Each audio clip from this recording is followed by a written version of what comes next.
Hey friends, why not another episode of the Nailsin Ratings, looking at The Flash. So this one was called The Death of Vibe. Oh no, not Vibe! Don't worry, he only fakes his death.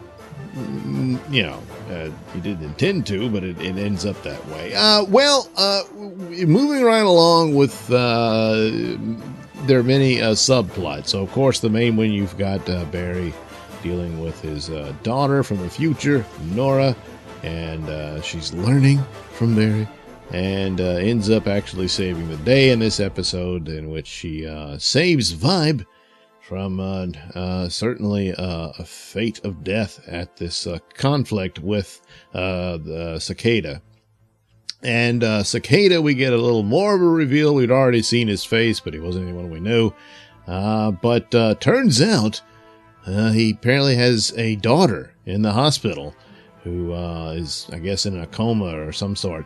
And boy, dollars to donuts, that's probably because of the emergence of metahumans, since he hates metahumans so much. Now, he's been killing mostly the villains, but now he targeted Vibe.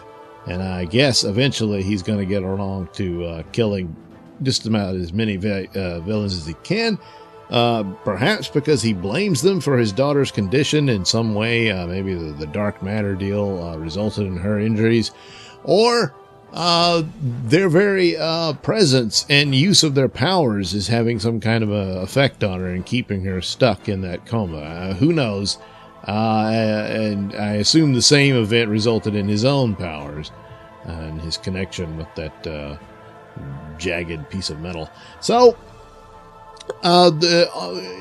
it was a good show, and it paced well. At first it was kind of annoying because a lot of times the cheesy humor that all these shows have comes in, and they introduced a new Harrison Wells. Of course, they keep using different versions of Wells, and this guy was supposed to be a French Sherlock Holmes guy to come in and help them to track down Cicada with his detective skills, and mostly used for humor, but they keep it at a minimum to where it's not so much annoying you, and that's what the Flash show just seems to be able to pull that off, whereas other shows, they just let the cheese just cover everything. So it was an interesting thing where I was starting to feel a little annoyed, and then the story got good and moved on, and it was getting to the points that they were making. There's still, of course, the other subplot is Caitlin's father, and the reveal of a message that he left her, which geez, he left her a message, "Come find me, Caitlin," in some coded message of some scientific notes or what have you. And boy, he's like, "Where the hell have you been? It took you this long? I thought you were a genius." But then it shows that, oh, she's being monitored by somebody, and I don't think that Cicada was doing that. So I guess her father has been watching her all this time. I don't know. We'll get into it, since they revealed that she's always had her frost powers, even when she was a little girl. So the event that created the Flash and all the other metahumans didn't really involve her, unless of course it awoke the Frost entity again, or something like that. But other than that, she's been Killer Frost all her life, apparently. And then I imagine we'll learn that her father had something to do with it, because he's some sort of, super scientific genius or what have you. But, we'll have to wait and see. Just like we'll have to wait and see who Cicada is. It was an interesting thing where the time mishaps that Nora has caused, and it might have been that someone else would have been the Cicada, which was this other guy that they go and find, and he's some sort of mad bomber type guy. And the French, the Sherlock Wells, he led them to this guy because he had been catching the Cicada in other Earths and other universes, and it was always this guy. But this time it wasn't, because time's different now, and with everything being different, a different man is now Cicada over there. What are the odds? But it's interesting in that perhaps Nora's manipulation of time might lead into this year's crossover event, because it's going to involve different alternate versions of things, and they've already leaked out images where Barry becomes Green Arrow and Green Arrow becomes the Flash. I mean, well, hopefully they'll have a legitimate way this would happen. I mean, maybe the accident would have hit Oliver Queen, but why would Barry become the Green Arrow? Did he get trapped on the island? I mean, I don't know.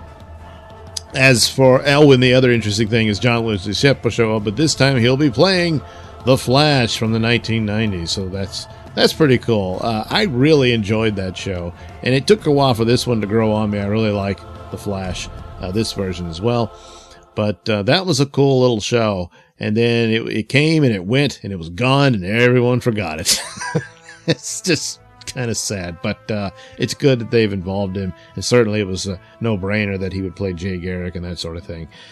So here he'll be playing Barry Allen, his version of it, in this alternate universe clash that'll happen. And I'm kind of wondering if the time manipulation results in it, something that Nora led to. And as much as I enjoy The Flash, its ratings are in the tank, and it might be coming to an end. They want to continue. There's rumors they want to do certainly a Batwoman. I think that's probably definitely going to happen.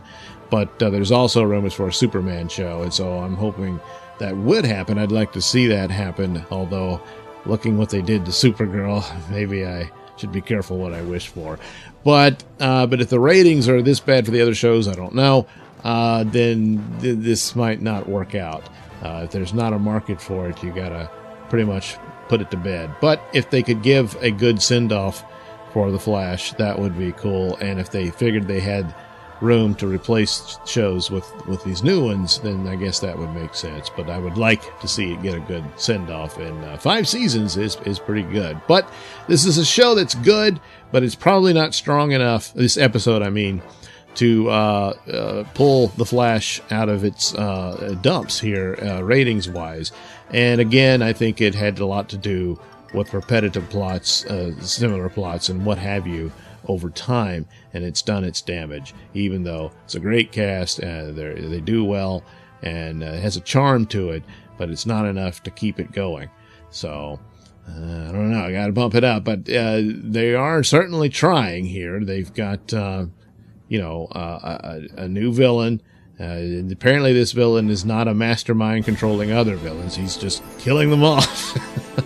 And that sort of thing. So that is a bit different, but maybe not different enough from the plot templates they used before. So, but I did enjoy the show, and it kind of, like I said, it did the correct way. They had their little cheesy humor in it, but they limited it and didn't allow it to damage the episode. So this gets 4 stars for the death of the Vibe. And no, he's not dead, but he has to let the world believe that he is dead in order to control the...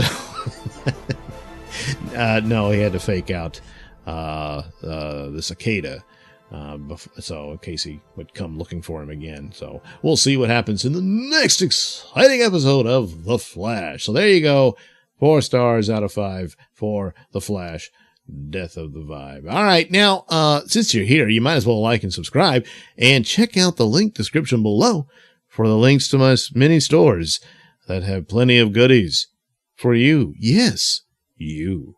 Bye-bye.